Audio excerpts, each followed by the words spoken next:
Check. Welcome back to the show. Let's go to line number 1. Chris, you're on the air. Hey, Patty, how are you this morning? Doing okay. How about you? Oh, good. I heard you mention nuclear power, and it just summoned me. So you mentioned how the hydro isn't looking at nuclear for the moment because it's not variable in the same way that wind or solar might be. Pretty much. I think that's a fair summary of what Jennifer Williams said, I think. Yep. I would say that is correct. My concern there is that there is a certain amount of responsiveness nuclear systems can have that sometimes gets overlooked. So they do get a lot of love as a baseload system that can just be a workhorse and always churn out power. But some of these systems do end up being able to respond to fluctuations in demand. And we have that in a pretty big way. We certainly have it seasonally. We use twice as much power in the winter, at least. And so for our system to be built not understanding or accommodating that would be silly. So we do need a certain amount of swing kind of built into it. But say in France, they use their nuclear fleet to do what's called load following. So even though they have the regular fluctuations of any power market, they're able to ramp up and down their nuclear effectively enough to respond to those changes in demand. Now, they can do that in part because they have a very large fleet that runs at a relatively low capacity factor.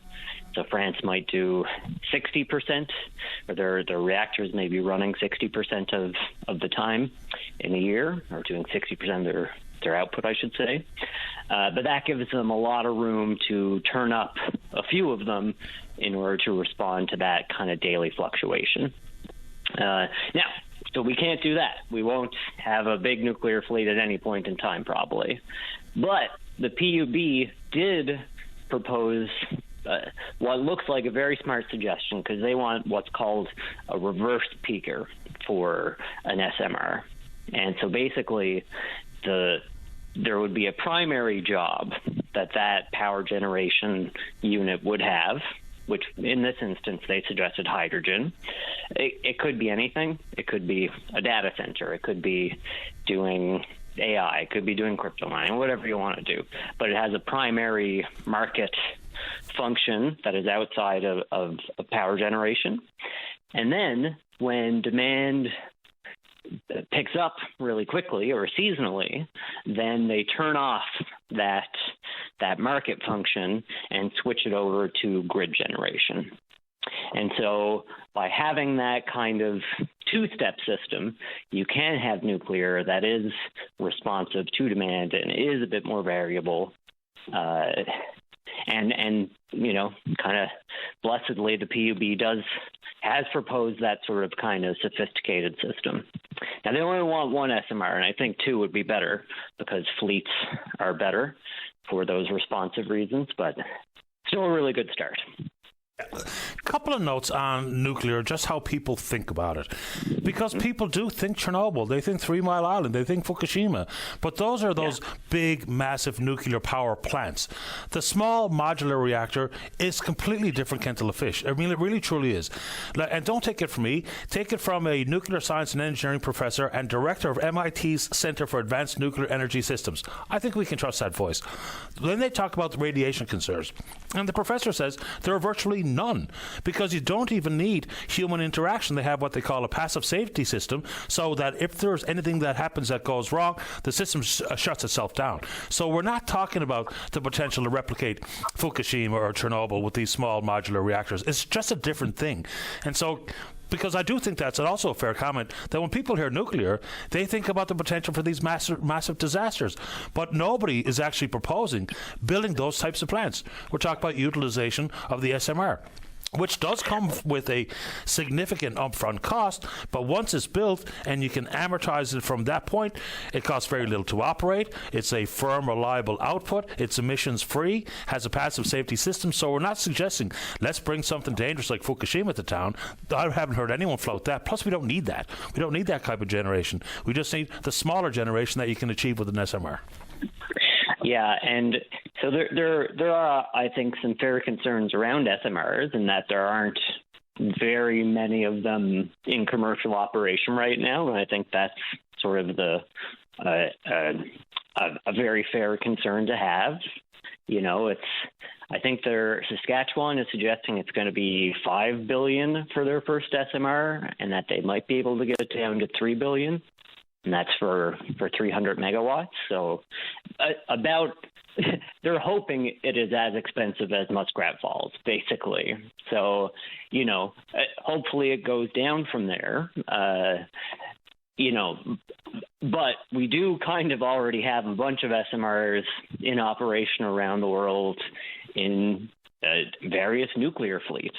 So there's lots of nuclear-powered subs and Russian nuclear-powered icebreakers. And so these are confined systems that are often underwater or in very remote settings and, you know, staffed by service members in very close quarters. And you know, so the naval nuclear fleet, although not for energy generation, does exist, has had many tens of thousands of people working in it, and is, you know, probably somewhere to look in terms of, you know, what are practical, teachable moments that we can take. Yeah, and I don't know exactly what the upfront cost would be, and I suppose it would all be dependent on how much power you intend to generate inside an SMR, but I think I'm kind of sure that we had the national president of the nuclear advocacy group. I don't know what they're called. I can't remember off the top of my head, but he was on the show. We had a pretty good conversation about what it means.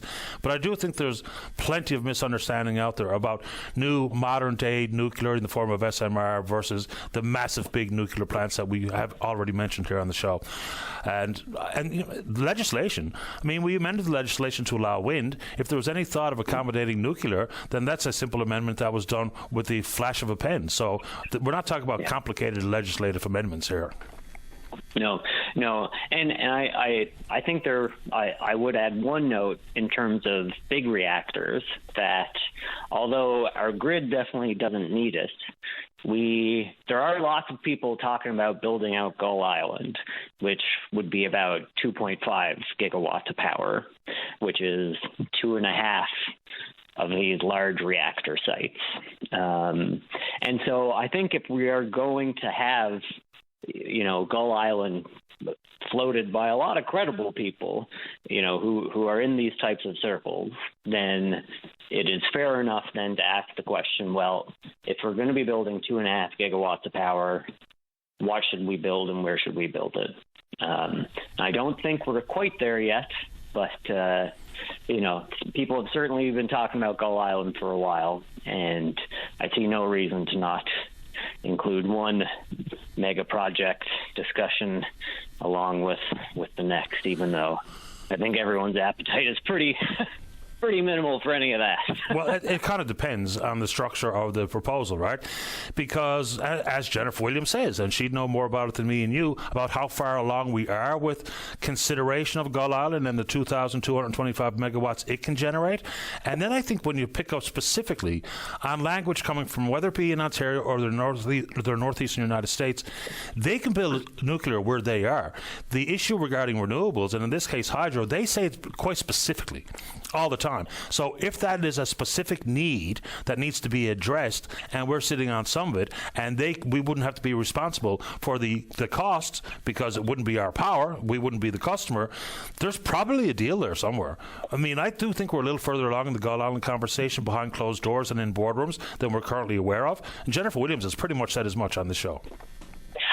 Yeah, I would say that is correct. You know, that said, the how stranded that power is, I think, is maybe not part of the conversation. I mean, I don't know what they're talking about behind closed doors, but certainly in public, the musings do not include the language around how we would liberate 2.5 gigawatts of relatively stranded energy. The market in New York is great, but there would need to be very, very giant lines either going through Quebec or through Atlantic Canada, and both of those are challenging, complex conversations.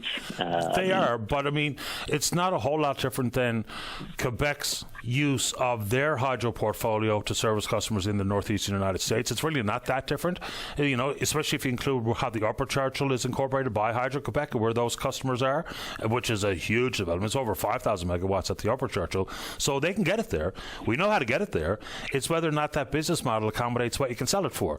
Like Hydro-Quebec, they set up a 25-year contract in one of the New England states for 25 years worth of energy provision at around, I think the number was 5 cents. Does that model work at Gull? I have no earthly idea. I wouldn't even dare to opine because I just do not know. But I mean, I follow along the energy conversation in the province of Quebec. They talk about it. I mean, it's not even theirs. I mean, it's sitting on our land, but they talk about Gull a lot. Oh, yeah. Hydro-Quebec publishes a map every year that includes moving the border of Labrador. They are incredibly cavalier with our resources. Yeah, but we don't need to care about that, because when it comes to business deals, all of that nonsense about Quebec curriculum, including Labrador as part of Quebec, I kind of ignore that because that's eye-roll nonsense. But when we're talking about business at the Labrador Trough in mining and or with hydroelectricity, all of those sort of cultural grandstand foolishness, we can just dismiss that. I do anyway.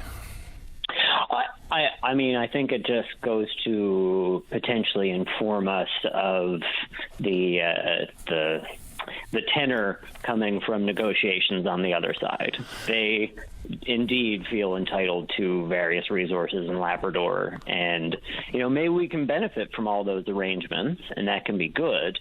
But there is.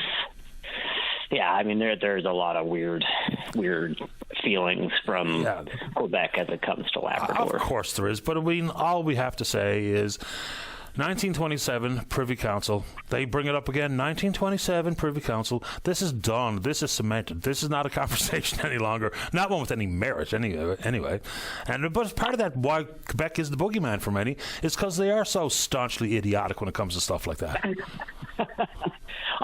And look, I mean, I would also say it is kind of like trivial and silly, but these are high-level documents that are distributed by, a state-level government, and, they've fully incorporated that strangeness into their reality, and that may make our negotiations more challenging than we would hope going into 2041. Now, especially if they have bonus leverage of an additional 2.5 megawatts at Gull Island that we cannot develop or export without their go-ahead. I hope we're in a good position, but in terms of being an exporter, we really would need to develop the Atlantic route, like 4 or 5 times more than we have now, in order to not include Quebec in basically all of our energy development conversations.